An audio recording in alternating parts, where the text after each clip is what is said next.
Well, good afternoon, and thank you for tuning in to Let's Talk. I'm your host, Denise Rollard Barnes, publisher of the Washington Informer, and I hope you're enjoying your summer. It's been a hot one so far. We've had a fair amount of weather. I haven't heard many people talking about drought lately, but I said fair amount of rain. That's what I meant to say. Talking about droughts lately, but it has been hot. But it's summer in Washington, D.C. If you're here, all you can do is complain about it because it's not going to get any better. But anyway, we're switching things up a little bit today because one of our guests is joining us on a very tight schedule. In just a moment, we'll welcome Ward 6 Council Member Charles Allen. Earlier this summer, Councilmember Allen introduced legislation addressing the emergence of autonomous vehicles and what this rapidly evolving technology could mean for transportation in the District of Columbia. And last week, the Washington Informer hosted a community conversation introducing residents to Waymo, one of the nation's leading autonomous vehicle companies. Today, you'll hear directly from Councilmember Allen about his legislation, followed up by a brief excerpt from our Waymo panel discussion. And if you'd like to watch the complete conversation, the full video is available on our YouTube channel. Waymo is one of several companies that will be coming that are vying for the opportunity to operate in the district. And so Councilmember Allen will be talking about the hearing and the process about how this will take place, and also getting the community's input on bringing autonomous vehicles to the District of Columbia. And later in the program, we'll be joined by the District of Columbia State Archivist and Public Records Administrator, Dr. Lopez Matthews Jr., who will share valuable advice on preserving your family's history and important documents for future generations. But let's go ahead and begin by welcoming Councilmember Allen to Let's Talk. How are you? Doing well. Great to see you, and thanks for having me. Oh, likewise. I know time is tight, but you have this hearing coming up on the 13th. So I wanted to make sure we got an opportunity to get the word out because there's a lot of interest in autonomous vehicles. So tell us about the legislation and why you decided now was the right time to bring this legislation forward. Yeah, thank you so much. So we're holding a hearing on Monday on the bill, but just in brief, we've seen a lot of cities around the country have started moving to incorporate autonomous vehicles. So some people call them robo-taxis, but essentially having these vehicles operate on their city streets. It's innovation, it's technology. It to me is an interesting idea and concept. In DC, you've actually probably seen some of these vehicles. They've been testing for like the last 2 years, but they have to have a person behind the steering wheel while they've been doing testing. But we don't really have a legal mechanism to take the next step to continue that testing and then eventually have their operation in the district. And I want to see what this would look like. Proponents certainly argue that autonomous vehicles provide a safer trip. And as somebody who's deeply concerned about safety on our streets and how do we help reduce traffic injuries and fatalities, I'm interested in that and what technology can help us do that. I'm also, though, I've kind of said before, I don't necessarily want DC to be the first. I don't want us to be the last. I do think we want to be a city that welcomes innovation and technology that can make our city work better, that connect people and neighborhoods in a better way. But I also want to make sure we're crafting a solution to this that works for DC residents, works for our DC neighborhoods. And that's what the hearing will be. We've got 80, 90 people signed up to testify. It's going to be an all-day hearing about a topic that people have some pretty strong feelings about one way or the other. But DC won't be the first. Is that correct? I mean, autonomous vehicles are already operating in other parts of the country. Is that right? Correct. So several cities already have this. So Los Angeles, San Francisco, Austin, Atlanta. There's a number of cities that have already put autonomous vehicles on their roadways. So like I was saying, I don't necessarily want DC to be the first because we've also seen problems that have happened in those cities. So we can learn from what those cities have done. But I don't think it's a question really of if autonomous vehicles will be on roadways. To me, it is a question of when. And so how do we make sure we're going to do it right for DC? I don't want to chase Austin and Atlanta and LA just for the sake of it. I want to make sure it's actually something that's a positive and contribute to life here in DC. So explain to me, Councilmember Allen, what role the council, I mean, the legislation basically gives what? Does it give permission for, in the end, will it give permission for autonomous vehicles to operate in the district? And then if so, I mean, I figure there's stages. Public safety is one, accountability is another. So how does the legislation address particularly the public safety issue? I know at the hearing, I'll just say quickly, a woman came up to me who I think you may know, who talked about she was in a serious accident. And she came really anti autonomous vehicles, but after listening to the hearing, she saw that it sounded safer than what she had anticipated. But who's accountable when it comes to public safety? And is that part of what the legislation will deal with? Yes. So the legislation starts to lay out a legal pathway to eventually get to commercial operations. Right now, there is no pathway in DC where they can ever get beyond just the testing. So it lays out a pathway that you could see commercial operation. But understandably, there's a lot of folks who say, I don't know if I want to get inside a car where I don't see a person driving it. So there's hesitancy, there's questions. They're all healthy and constructive types of questions that we have to go through. But there's also novel things. I mean, if there was a collision, if somebody was injured, who do you sue? Who holds the insurance? What are the legal requirements around the accountability? These are the types of things we've been wrestling with in this legislation. And I've worked closely with, for example, the DC Trial Lawyers Association to think about what would liability look like. Are you suing the company? Are you suing the owner of the vehicle? Are you suing the person that wrote the code in the computer? Really trying to think through how you make sure that in the event there is a crash or an injury, the person has a legal mechanism to be able to hold them accountable. And then from the city's perspective, I am not interested in just letting cars just randomly go all over the city. What do we want out of it? How do we help ensure safety and accountability? They're going to make a lot of promises. These are major corporations that stand to make a lot of money. And so these are companies that are owned by Amazon, owned by Google. So I don't want us just chasing it because it's kind of cool technology. I want us to know, are we making DC better? Are we actually improving lives? Are we improving safety? And what are the checks on that to ensure that all the promises that they're making, because they stand to make a lot of money, how do we make sure that it's good for DC and we can hold that accountability? So those are some of the questions we're really working, and I know we'll talk a lot more about on the hearing on Monday. Yeah, wonderful. And I'm glad you brought up that point, because as you know, the event that where we invited you to speak, and thank you for coming, was actually sponsored by the Informer with the support presented by Waymo, one of the companies. But you mentioned others, right? And so that's also a question. Once, if this proceeds, will it be? I think about the old taxi days when you had a variety of taxi cabs you could use. Will there be? Will this allow multiple companies, or will it be sole? Okay. Yeah. So right now, the two major kind of companies and firms that you'll hear about are Waymo, which is owned by the same company that owns Google, so it's Alphabet. And then there's another version called Zoox, Zoox, and that's owned by essentially the same folks with Amazon. So those are the two big players in the market right now. But this would allow a pathway for any company that wants to be able to show that they can test, show they have the capacity, and then they have to demonstrate a track record.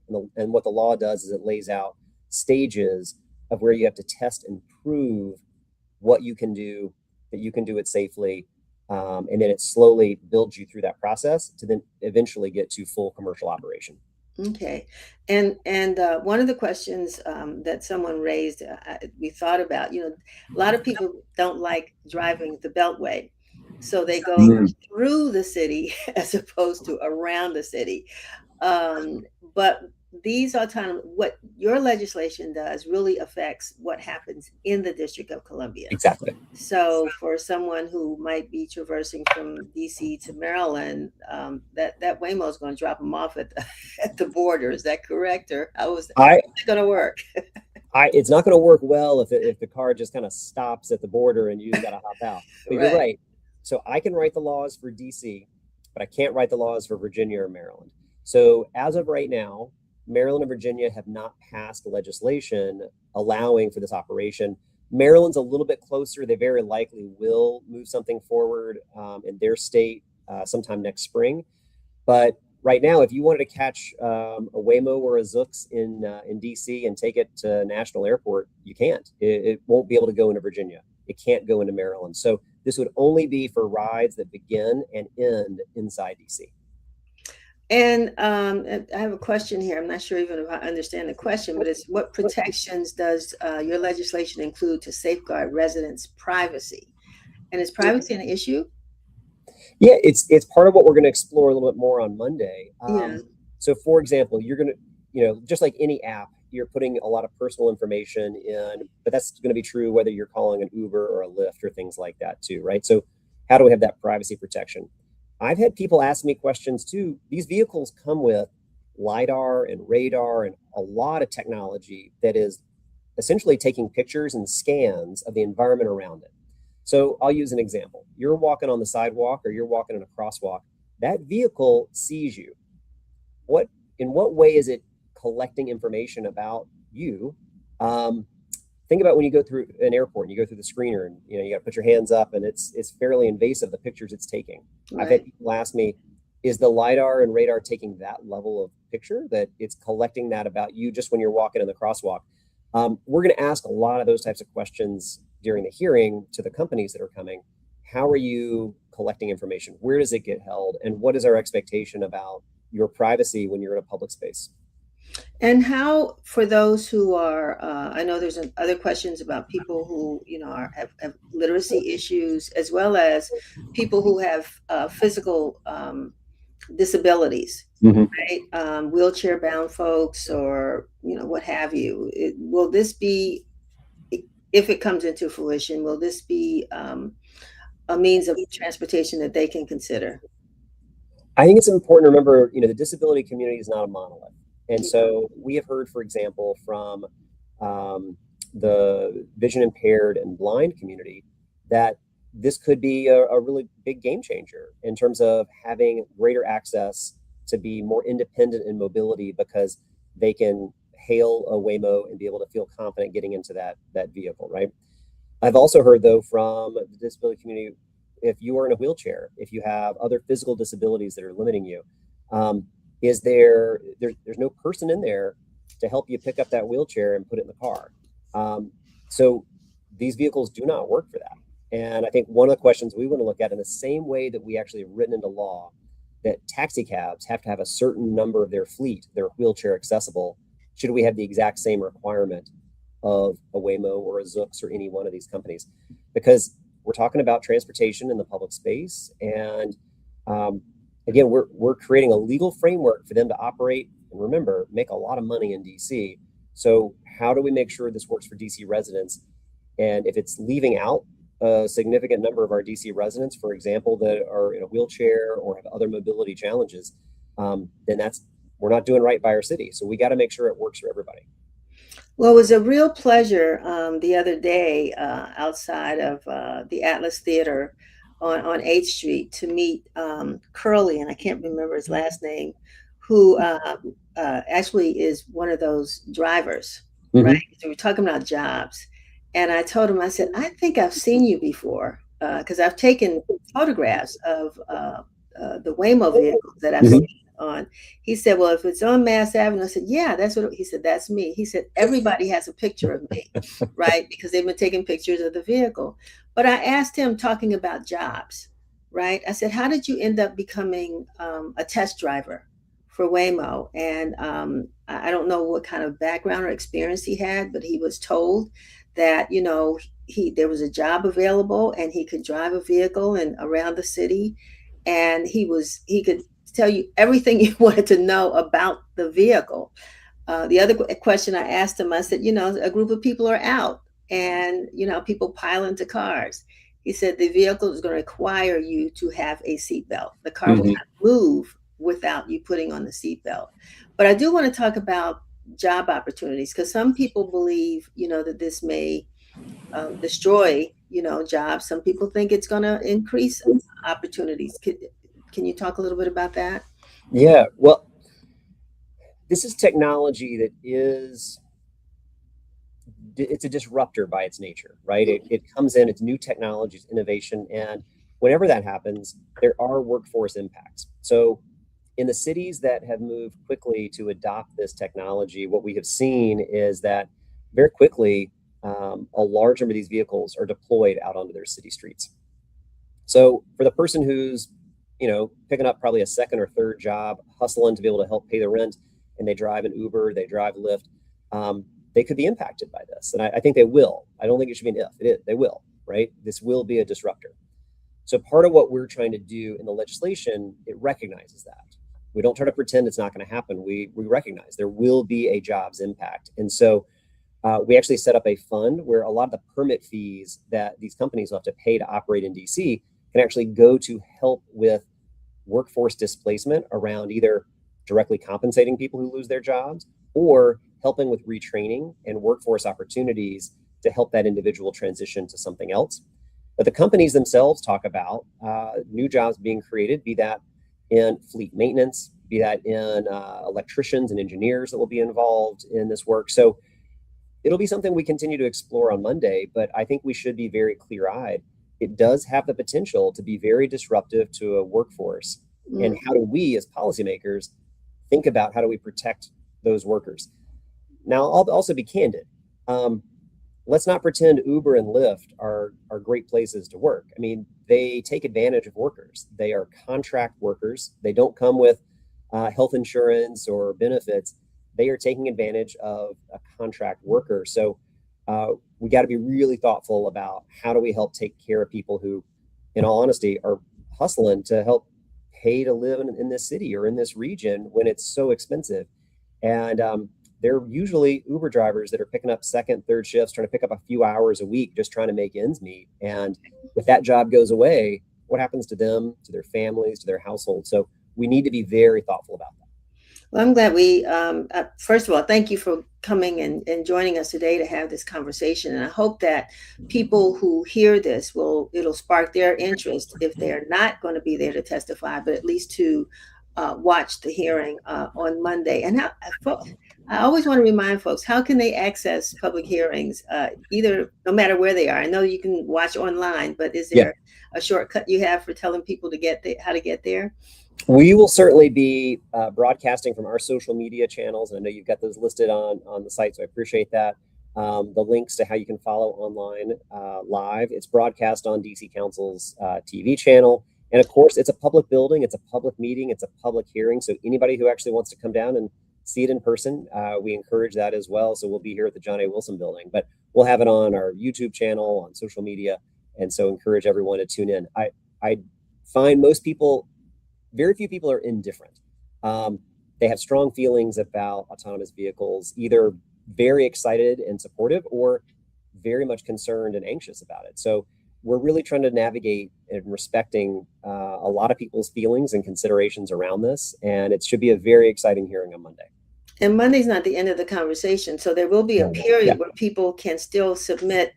And I found out you can even submit video testimony now. People can. Yeah, absolutely. This definitely is not the end. So this will be the first conversation essentially as a public hearing. Then we will continue to get people's testimony, their thoughts, their input.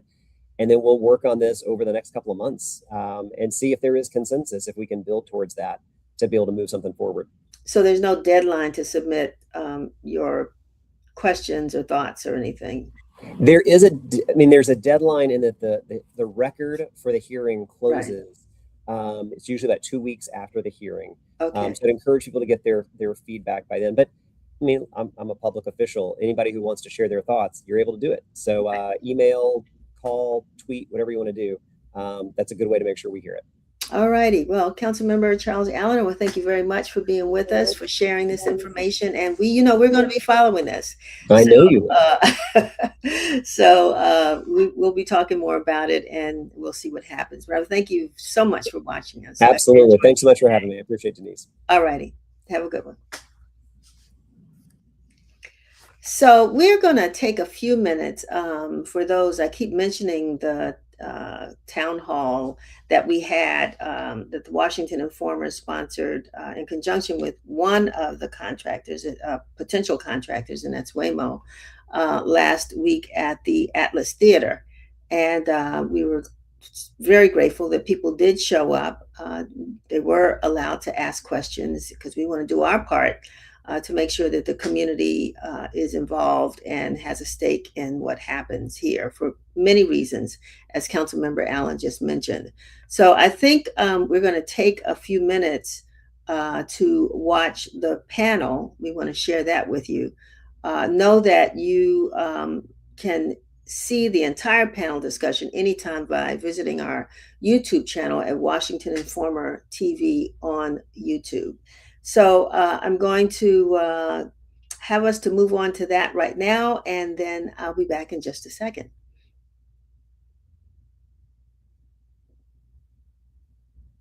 Welcome, everybody. I am really excited to have this conversation this evening. I want to start with you, Anwar, and I know we had some prepared questions, but I want to just ask you this because we talked about it downstairs. And, you talking about 8th Street, everything that the council member mentioned today about traffic in the city, you have seen it here on 8th Street. That's correct. And I'm just curious, because you are a pro-Waymo advocate. I won't say advocate, but supporter. And there are a lot of reasons why you could not be, but you are. Why? For one, I think it would bring jobs to the city. You know, I train during the summer anywhere between 80 to 100 summer youth. And we teach them artificial intelligence, motorsports. We teach them robotics. This year's robotics. And we think this have a connection to jobs. That I believe that if we train the kids right and Waymo have a opportunity, that it creates jobs for them on the ground level. You don't have to go to school, you have to go to college for this, and they pay very well. You know, I started off as a bus cleaner at Metro many years ago, and I retired as a mechanic, supervisor. And did I go to school for it? I've never been in a school for diesel mechanic. And that provided an opportunity, and I think Waymo will provide the same type of opportunity. You go in at a low level, and you have job opportunities as a cleaner, and you can work your way up. And you also have job opportunities as a service provider, and many other technicians and many other opportunities. But you don't have to go to school for these things. You get training for it, on-the-job training, and guess what? As you grow, you get more money, you're able to take care of your families, you're able to pay the expenses, high expenses in Washington, D.C., and I think about these opportunities. Wonderful. I want to jump to you, Tiffany, because we also had a chance to talk a little bit. It was great to meet you. Tiffany's been in D.C. for 30 years, y'all, so... I came when I was very, very young. I said she could almost qualify for a native Washingtonian, but, native Washingtonians have our restrictions. But we certainly do love the fact that you have decided to make the District of Columbia your home. And, I mean, just like Anwar, what are some of the important considerations that you all put into play as it relates to autonomous vehicles in the District of Columbia? Well, first, let me thank you for everything that you and your father have built with Washington Informer. I think it's an incredible legacy, and thank you for allowing us to be a part of this. I think it's important to kind of level set. One of the things we talk about is Waymo being the most trusted driver. I was excited to hear that there were so many people who had been in a Waymo. But on the other side of that, how many of you have been in an accident? How many people are driving DC streets and you see someone on their phone, or they're, angry or upset, or they may have been drinking coming from, one of the wonderful many establishments we have here in Washington, D.C. So it's really about making our roads safer. That's fundamentally let's level set. That's one of the most important things and what our mission is. And Waymo allows that to happen, for us to have safer technology, greater mobility. Our data shows over 220 million miles driven that we are 93% fewer serious crashes or worse in a Waymo than a human driver. And so how do we reconcile the fact that 30 to 40,000 people die a year in the United States because of traffic accidents? And we actually have the anecdote. We have something that would fix that. And it also adds so much when it comes to mobility. So when we think about Waymo here in the District of Columbia, we think about, one, it's our nation's capital, and we would love to be able to showcase that technology. But we also inherently want to make sure that our roads are safer. And that's what the Waymo driver and what Waymo would like to come to the district to do. I want to go back to you, Anwar, because when you talked about, we're still talking about opportunities. We want to talk more about safety, but opportunities. And you talked about employment opportunities, but also the council member mentioned accessibility, with other vehicles that we can hire in the district. We've heard the stories about the taxi cab drivers that used to pass us all on the street all the time. But what about accessibility and, the economic opportunities? Do you see a future there? Well, the economic opportunities where people have jobs and they can't get to work on time. Or people, if you live in Southeast, to give you a good example, and you work in Northwest or work on 8th Street, and you have to leave 5 o'clock in the morning or get to a place 5 o'clock in the morning or late at night if you leave in 8th Street late at night, and people may not want to come to the quarter, because of what they think or the perception of what's going on in these neighborhoods. And you get another driver in another company, they opt out, or they're going to charge you a higher fee just because they can to a certain degree. We've seen this. And if you have an autonomous vehicle, guess what? You don't have to worry about a person showing up. You have a vehicle showing up. And I think that's huge. In 8th Street in the city, I think that's huge. So that gives you a chance to really service neighborhoods equitably versus other companies. I think so. Is that true, Tiffany, though? Let's talk about that. Yeah, I would add to that one, we have lots of options here in the District of Columbia, but I can say sometimes I always talk about my imaginary husband when I have a ride-hailing driver pick me up from my house because, I want to feel safe and I, feel as if I need to do that in order when I'm engaging with a driver. Waymo removes that as a part of the equation. It's a safe alternative for women who, whether there's anxiety or discomfort, when I'm having somebody pick me up at my house at 4:30 a.m., I don't necessarily want to, lots of questions about who I live with and what I'm doing. And so that's one of the most important things. If we look at our power users of Waymo, it is women who feel much safer in Waymo. When it comes to issues of equity, Waymo doesn't see color. It literally is an autonomous driving machine that will come to all wards. We have driven hundreds of thousands of miles here in the District of Columbia, every single ward. And so those issues of not being picked up in Ward 7 or Ward 8, that's not an issue with Waymo, and they will come pick you up. It doesn't matter what time. And if you think about workers, it's kind of like if you're doing shift work and you're getting off work like late at night, you want a safe option. And so Waymo provides that and adds to kind of the ecosystem here in the District of Columbia. Well, that's good to know. There's no zip code discrimination happening with Waymo. The other part to this, when it comes to safety, is as Councilmember Allen talked about, are these crazy intersections that we have, and these aggressive drivers, and all of that. How is Waymo sort of structured to make sure that it can safely maneuver? Well, one of the things we have actually been able to drive 220 million miles autonomously, and that includes the hundreds of thousands of miles that we've driven in the District of Columbia. And I can't say that I've driven down every street in the District of Columbia. And so the great thing is that each vehicle learns from the other, and it's able to understand through simulation, but also through direct driving autonomously, kind of what those intersections. And since we are currently in 6 states and 11 cities, we've seen most terrain and challenges, but DC has unique challenges, and that's why we work closely with the community so that when we're engaging with these different intersections or spots, that we are getting feedback from our users on how to traverse those, how to engage those. And so as we continue to drive in the District of Columbia, we have the benefit of having driven all of those miles and getting those learnings. So there's not something that we've encountered in the district that we haven't seen elsewhere. You know, I want to add to that. When I was at the facility, we had a chance to experience Waymo, and then we had a chance not to experience it. And we found ourselves in an area where we end up in the wrong lane with a bunch of traffic coming to us. And fortunately, we were able to get back in the other lane, and we all laughed at ourselves, and we said, no, Waymo wouldn't do that.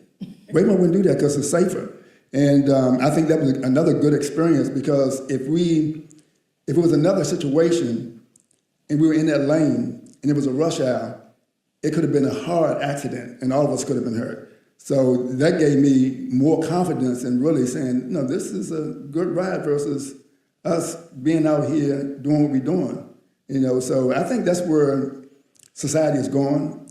And with autonomous driving, I think we should embrace it.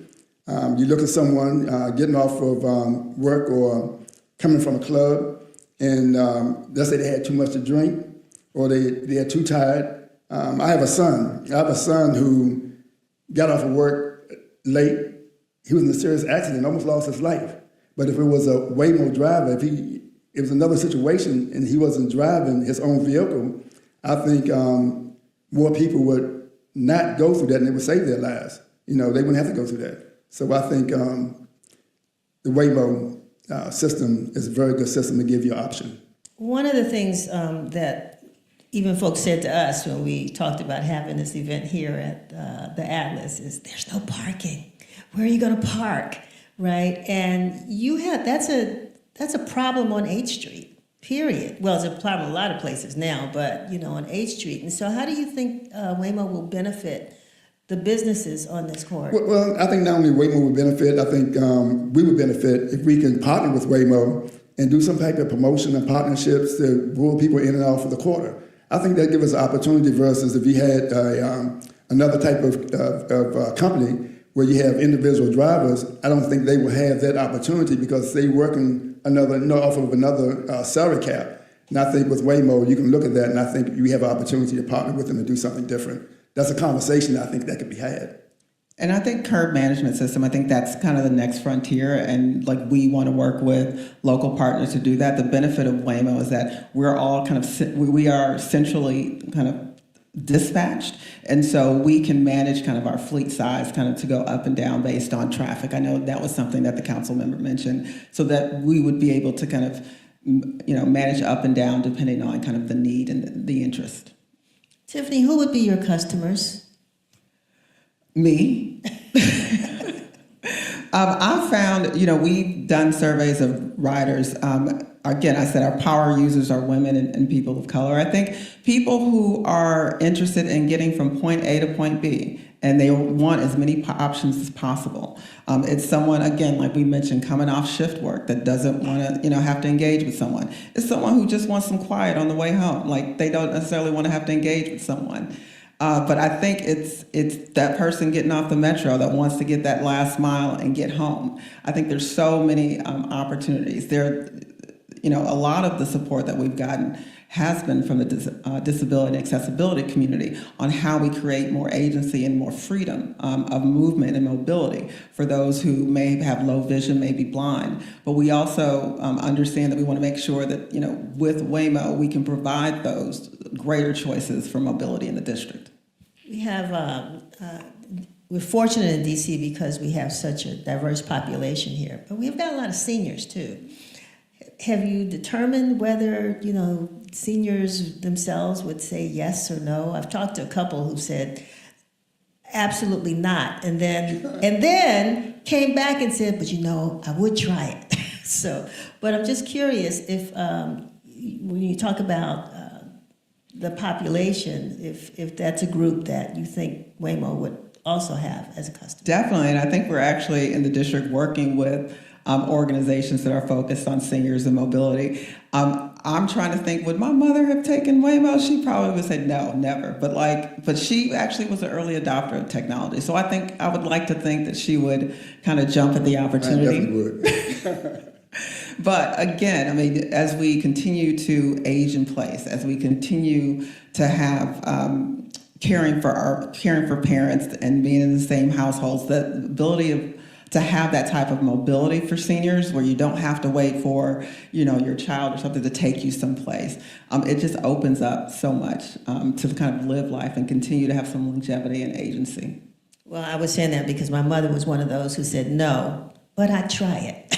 So, and she probably, because she gets around the city. My husband and sons know that she traverses the city a lot of different ways, and I could see her telling me, what's taking you so long? Get rid of that car.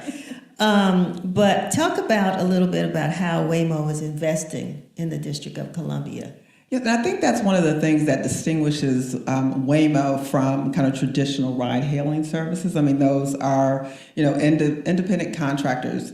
When Waymo comes to a city, we invest tens of billions of dollars.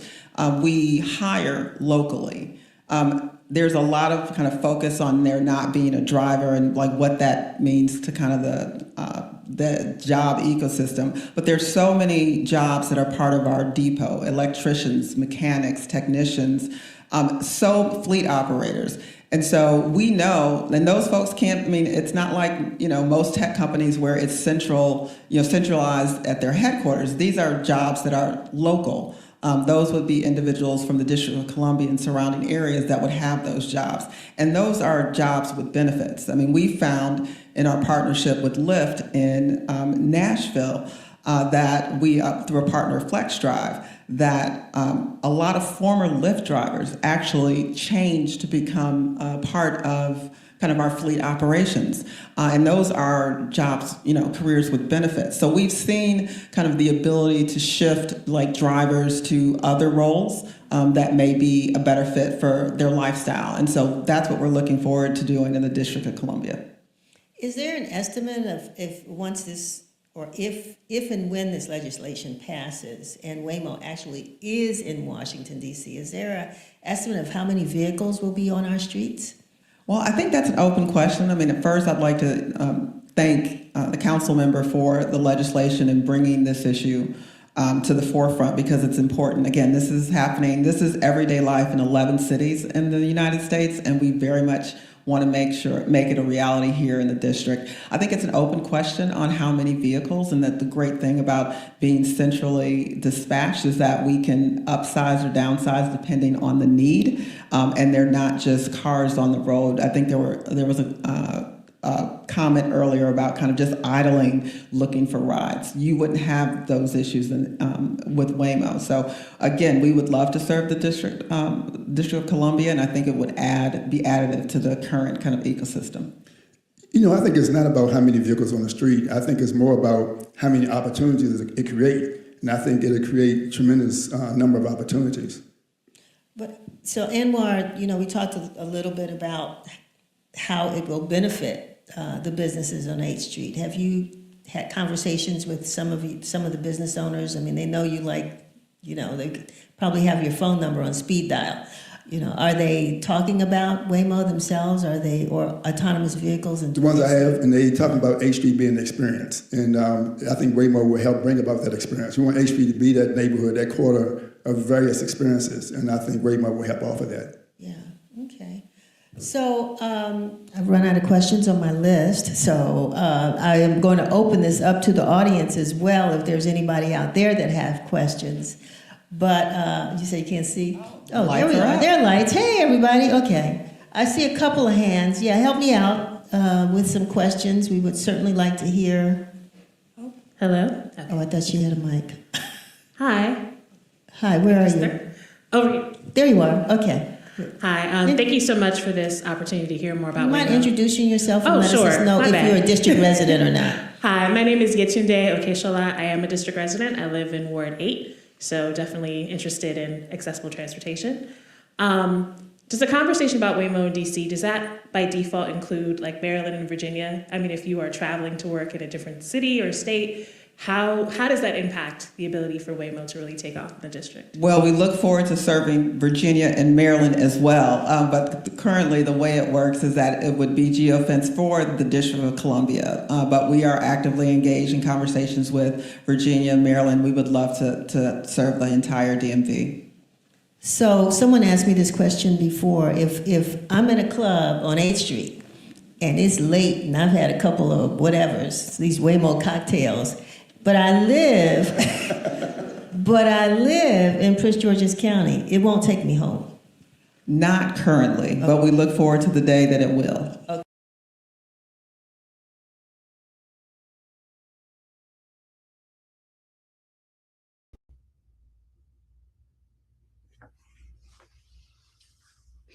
So I hope you have enjoyed that conversation. And remember, you can watch the entire panel discussion anytime by visiting Washington Informer TV on YouTube. For those who are just joining us, that was a segment from the town hall meeting the Washington Informer held in conjunction with Waymo, one of the autonomous driving contractors that's looking forward to operating in the District of Columbia. And that took place last week at the Atlas Theater. So you probably have questions, and that's why I want you to maybe go to the YouTube channel at some point. There were a bunch of questions the audience had, and your question might be there and the answer may be there. But I hope that you will also watch the council hearing on Monday that Councilmember Allen will be having at the DC Council. He says there are over 80 people who have signed up to testify, including the district government. And it's not just about Waymo. It's really about bringing autonomous vehicles to the District of Columbia. Is DC ready? Well, we will see. So again, you can visit WashingtonInformer.com, go to our website. We hope that if you go to YouTube, that you will sign up and become a member or subscriber of our YouTube channel. But you can also visit us at WashingtonInformer.com, which we hope you will. We want to bring, as you know, we strive hard to bring as much information as we can to the community to keep you informed so that you can help our legislators to make the right decisions on our behalf. And while you're there at the Informer site, sign up for our free daily newsletter, where you can get the latest edition of the newspaper delivered directly to your inbox. Or if you just happen to be one of those that wants to subscribe and have the paper delivered to your door, there's a way you can sign up there as well. In addition, while we're talking about it, I ask you all to friend us, share this broadcast, do whatever you can to help support the Washington Informer, and also be an informer. You too can be an informer by sharing this broadcast with your colleagues and following us on all of our social media channels. But moving on, last week in the nation, we celebrated America. Well, I'll say observed. Not all of us celebrated, but we observed America's 250th year of existence as an independent country. And although some Americans continue to question the patriotism of Black Americans, we want to share our video viewpoint where our reporters asked a few people if they were proud to be an American. Let's take a look.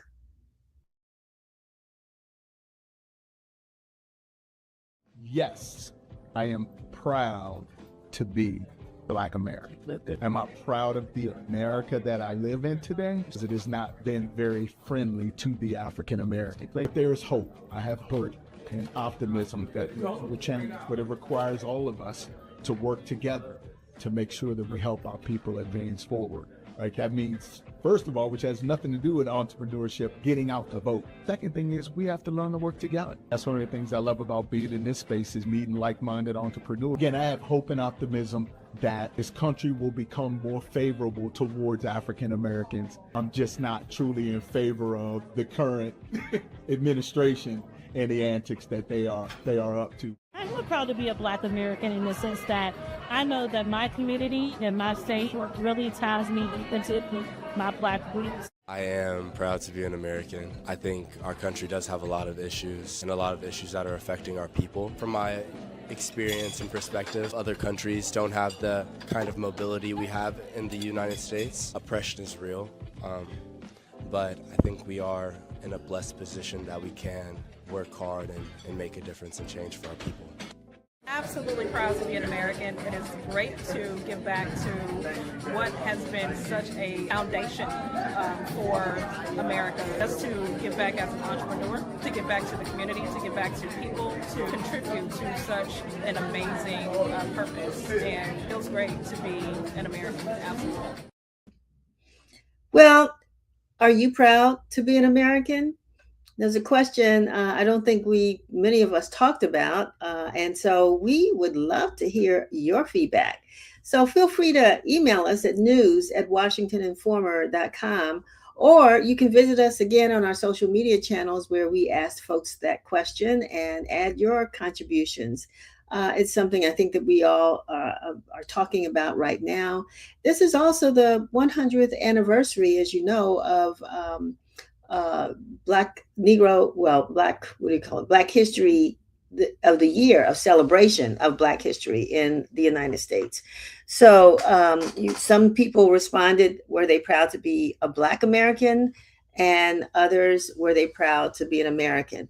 You take your pick. Whatever you want to answer, we certainly do want to hear from you. And we will be bringing you those viewpoints regularly here on Let's Talk.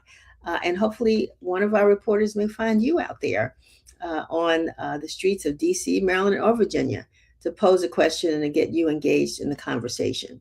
But anyway, now it's my pleasure to welcome our next guest, Dr. Lopez Matthews, who's a state archivist and public records administrator for the District of Columbia, and also a friend and a longtime member, as I talk about Black history, a longtime member of the African American Association for the Study of African American Life and History, and other organizations that really highlight Black America. I don't know if Dr. Matthews is there. There you are. Here, I'm here. Can you hear me? I can hear you. I can see you. And I celebrate you for being with us today, because when we have this conversation about whether you're proud to be an American or not, all of this is what you kind of archive in your archives, correct? I do. We preserve the story of the District of Columbia. The DC Archives is a part of the Office of the Secretary of the District of Columbia, and we are the official archive for the government of Washington, DC. And so we hold historic birth records, death records, marriage records, wills, agency records. Basically, if you would like to learn about Washington, DC, its government, and how the government has affected the people, you would come to our archive. So, Lopez, I'm going to, Dr. Matthews, I'm going to start going back to something, because I was at an event and people have been very critical about how the district has maintained its archives. But you got some great news, right? Because now you're no longer in an alley. Well, you won't be in an alley, correct? Tell us that story and tell us, what is happening with the DC archives that the district residents should really celebrate. Well, we are building a new building on the campus of the University of the District of Columbia. It's going to be a very large facility that can hold our entire collection. While DC is a district and a city, it does the work of a state. And so we produce that amount of records. So we need a state-of-the-art 21st century archive, and that is what we're building. So it is happening. And, you can, if you drive by UDC, you'll see the construction happening. And so that's exciting. We have also, in the Office of the Secretary, we've restructured the archives to better support research and researchers to help them find historic records. So now we have a digital archive.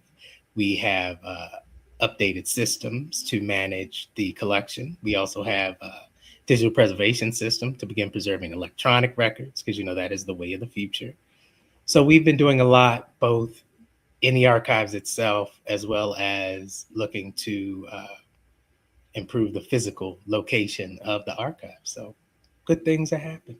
I want to say too, if I'm not mistaken, and you can correct me, but you are you one of like the only, or are there other African American state archivists in the country? Well, I am the only African American state archivist in the country.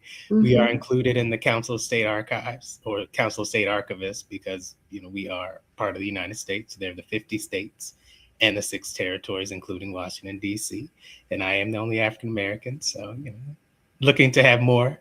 So I do try to support that. So And what was your journey there? How did you get interested in archival science? I guess I don't know what you would call it, but Yeah, it's archival yeah. science. Okay. I became interested after a professor of mine, Coppin State, Baltimore, took me to the National Archives for a research visit. I didn't realize that you could hold a document that was over 100 years old. So I held the document. I was like, wow, I didn't realize you could do this. And that inspired me. So then I came to DC 2004 to attend Howard University, because they have a public history and archival administration program. Then I got my PhD at Howard. Then I worked at the Maryland State Archives. Then I worked at the National Archives and the Howard Archive. And that kind of took me to the DC Archives. I like to build things. So that's what inspired me about coming to DC Archives. So they're different archives, right? And so give us I guess the picture of what DC has, because you have the DC archives, you've got the People's Archives, and I think there's another. You got Howard University's, Moreland Spingarn Room, Moreland Spingarn Archives, and they all collect different things. So tell us what the DC Archives focuses on as and distinguish that from the others. So the DC Archives is the archives of the government of Washington, D.C. So you may hear about the People's Archive, which is at MLK, and it's great. That focuses more on the people of D.C., their everyday lives. You have the DC History Center that also focuses on that, and organizations. And for us, we really focus on the government records, and how the government has supported or not supported its people. We preserve the rights of the people. We preserve the laws. We preserve how policy is developed. And so that's our angle. We sort of focus on the government and how the government has affected its people. And how would people use what's in your archives? Because I heard you say marriage records and birth records, but otherwise, why would people want to come to the DC Archives? So one of our most popular collections is our land records. The land transactions, property transactions, architectural plans, building permits. So if you see all of this construction happening around DC, most often that begins with a visit to the DC Archives to find the original plans for the building, to find covenants for the building, because we hold those. And so that's probably one of our biggest. That's actually our oldest document in the collection, is a land record book from 1792, when the first land was sold for DC. And so you have that. Also, you need a copy of a will. Someone has passed away, you would come to us to see what happened. Birth and death records. Where's my family from? Doing genealogical research. And so photographs. We have a lot of photographs in our collection. How has DC changed over the years? So it's a lot of varying things, because the government touches people in so many different ways. And sometimes you don't even think about, like, why is this apartment the way it is? How was this built here? Did they have permits to build that? This fence that's here, why is this fence here? Was it permitted? We would hold the permit. So between us and the Department of Buildings, we hold those records. So. And covenants, I would think, too. Yeah, laws that prohibited, allow people to live in certain places and prohibited people from living in certain places. And how the city expanded, too, I would think. If you're going to do some research on, what was Washington, D.C., and then, how it grew, right? Yeah, how it grew, how it shrank, when Alexandria left D.C. through retrocession. So it really tells the story of the development of DC. Also, the different forms of government. When DC was a territory in the 1870s, then DC goes under the Board of Commissioners era till we get home rule in 1973. and then the development of DC government under Home Rule, which is documented in our archive. That's a remarkable sort of time period in DC history. What are the different phases of DC? How has it become the world-class international city that it is? And that's told through the records, not sort of hearsay. So are you all, I'm thinking, because, I think about the government, I think about, like you said, the agencies, I think about the mayor and the council, I think about, ANC commissioners. I mean, all these people that serve the government on behalf of the people. Are they contributing? Are you all getting information from these different entities to put into the archives? And if so, and if not, I mean, how would people know what to contribute? So what to donate, I should say. We do get those records from the agencies. There is a thing called a record schedule that says what's supposed to happen to all government records, what's permanent, what's temporary, and the time periods that those things need to be preserved. And so that tells you what you should give to the DC archive. So we get transfers from the agencies regularly to preserve the history. So that's made available in perpetuity. So that's what the mayor would look at for transferring records to the archives. That's what the council, well, not the council members, but DC agencies would look at to transfer records to the archives. And we work with them to do that. That's and what about the ANCs? Because I mean, a lot of them, I don't know if they're doing what.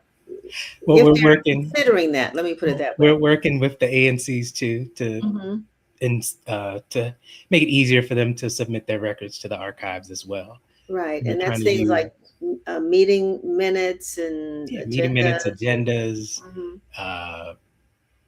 So the presentations that are presented at the meetings. Now, they're doing video. So how to transfer the video to the archives. Wow. So yeah, so it's a lot that we do and a lot of places that we touch. There are over 96 agencies in DC, so a lot to corral. As we celebrated the 250th or just Black history in general, someone called me the other day and said, what do you think about this? And why are they leaving Black folks out? And I'm thinking, well, that's our job, right? We have to collect and preserve and present our documents where they can be properly stored. I mean, what would you tell the average everyday district resident about what's important, what to keep, what to donate? What advice would you give folks? I would say, and the simplest thing is if you're not going to buy a fireproof safe, put it in a good box and put it in your closet. Anything that you feel is important to telling your family's story, obituaries, photographs, all that. Put them in boxes and put them in a closet. Don't put them in the basement. Don't put them in the attic. Attics leak, basements leak. Put it in your closet. And so that is my simplest explanation. Now, I would say, buy acid-free folders. I will add this, do not use tape. Tape is horrible and it will destroy everything you have. Don't use tape. And I know it's funny because I always remember a guy that I met who collected Black memorabilia. He was a white guy, and he talked about how he would read obituaries in newspapers and kind of find out where people lived and go through the alleys and go through their trash cans. And it was an amazing collection that he had, because we tend to throw a lot of stuff away. Or let's say that person that put those in those boxes, they're no longer with us, and someone says, what's in these boxes? Oh, just a bunch of papers, and they throw them away. So is there some proactive thing people should think about doing? It may not be, for the DC archives, but it might be for some other entity. What would you tell? I would tell them that if you've collected information and you fear that your family won't preserve it, because they may not, you might be the only person who cares. Right. So I would donate it to an archive that has a mission similar to what you want to do. For example, at Howard, Moreland Spingarn is there. They preserve the global Black experience. If you have something significant, contact the archive. I spoke to a family member of a woman who was a sharecropper in Alabama. And they're like, oh, she has all this great material, those great photographs of her life, and she's 90, and we don't want her to pass away with this stuff just being here. And so I told them, contact Tuskegee University. They're in Alabama. They collect the story of Black people in Alabama, Black farmers. Contact them and see if they're interested in that collection. And so, you don't have to keep it. You can donate it and let the world benefit from what you're preserving. Yeah. And sometimes we take donations, not all the time, but sometimes. At the DC Archives? Yes, sometimes if it fits a criteria. We have a policy on the website that says what we would take. And what's the website? So our main website, of course, we're under the Office of the Secretary, so you go to os.dc.gov, or we have, if you're looking at records, opr.dc.gov. And digital archive, as you see on the screen, is archives.dc.gov. Mm-hmm. So we have several different sites because they serve different purposes. But if you go to the Office of the Secretary site, you'll get to all of them. So you'll see the policies. And if you are looking to preserve digital things and scan, we do have our digitization policies on there. You can take those too and do them yourself. Wow. Is there any programming that you all do that the public can participate in, or anything coming up? We do have programming. You can go to our YouTube page. We do have a YouTube page, DC State Archives. You are check that out. Growing up. We are, we're doing things. We just actually, on our social media pages, we're going to highlight our interns in the Office of the Secretary on the page. And so we have our first video out of a young man who's in high school, DC student who's going to another school outside of DC, but he back for the summer. So he's come to work with us to digitize some historic records. And so we're going to highlight the young people who we're teaching about preserving this history. And we do have programs from time to time, talking about different historical topics related to DC. So is there anything that you would tell DC residents as they look at their place in the observance of the 250th anniversary? Of course, we have a lot of history to talk about here as it related to the revolution and George Washington, what have you. I don't think the District of Columbia we weren't here then, right? Were we? No. So DC didn't come around until the 1790s. Right. But, we still have a story to tell. 1790s is still early. And so we have a place in the nation's history. And it's held in our records and in our archives. And so I say, visit them, take your children to see these historic documents and advocate for their preservation. So before we go, because, that's what the archives does. It helps people who are writing books and telling stories to find the documents that they need that kind of fill the story out so they're not making things up. So before we go, I want to ask you, is there a story that you can share with us about maybe one item that you have in your archives from the early days that, there's a story around how you got it, or how many people come to see it, or, just something particularly that may relate to African Americans in this area. Oh, African Americans. Well, I narrowed it. So you did the brain was going this way, and I'm sure I made it go that way. One of the things that I found very interesting, I'll take it to me. My family, my great-grandparents were married in DC. And I found their marriage record in our marriage records in the archive. Wow. I looked it up and I said, oh, there's my great-grandfather and my great-grandmother. And I said, this marriage is what created me. And so I made a copy of it and shared it with my family and said, hey, here's our history in DC. And I just thought it was great, to just learn about myself. Right. But then we also have, and there's a book that we have in the archives, and it is called the Slave Jail Commitments. And it's a ledger that documented enslaved people who were held in the DC jail, either because the person who held them in bondage was visiting DC and feared they would run away, or they did run away and were caught in DC. And just reading the things, you're like, wow, this happened. Wow. Or even I mentioned the land records. There are people who are enslaved, documented in the land record books because they were property. And it really puts it in perspective. It puts history in perspective when you look at the raw documents and you see that, it wasn't necessarily all of this emotion put into it. It was just business. Right. And I think that really helps people to put history in perspective.